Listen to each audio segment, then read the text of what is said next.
Les collégiades, c'est 86 collèges en compétition et 25 000 élèves prêts à transpirer. Mais aujourd'hui, ils ont mis l'esprit rival de côté pour une journée entièrement dédiée au handicap.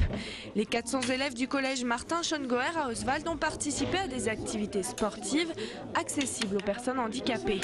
Et aujourd'hui, la star, c'est lui, Raphaël Volz, médaillé olympique et champion du monde 2010 du tir à la carabine. Je leur parle pas trop spontanément de mon expérience par rapport au sport handi.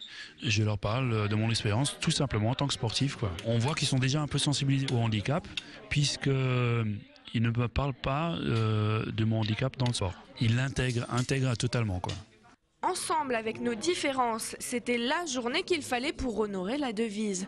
L'œil dans le viseur, Maxime, 14 ans, semble l'avoir assimilé. Ça demande de la concentration et une bonne vision. Alors c'est pas parce qu'on est handicapé par exemple des jambes qu'on n'a pas une bonne vision. Et tout le monde est égaux, tout le monde arrive à faire la même chose.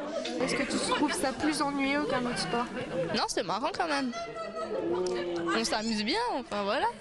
L'autre particularité de cette journée, ce sont ces étudiants en STAPS qui ont managé entièrement les ateliers sportifs. Claire en fait partie. Après quelques tirs de balles, elle est ravie de voir qu'un message est passé. Je pense qu'ils se sentent même plutôt concernés, ils se rendent compte que les handicapés aussi ils peuvent faire du sport et que ça mobilise pas du tout les mêmes attraits. Au début, ils jouent sans trop réfléchir et puis après, ils commencent un petit peu à réfléchir, ils trouvent que c'est un peu plus tactique, plus réfléchi, donc que ça nécessite de la concentration. La compétition reprendra demain. Tournois de basket et sketch en anglais sont au programme. Une seule classe représentera le collège Martin Schongauer pour la grande finale des collégiades qui se déroulera les 9 et 10 juin à Bischwiller.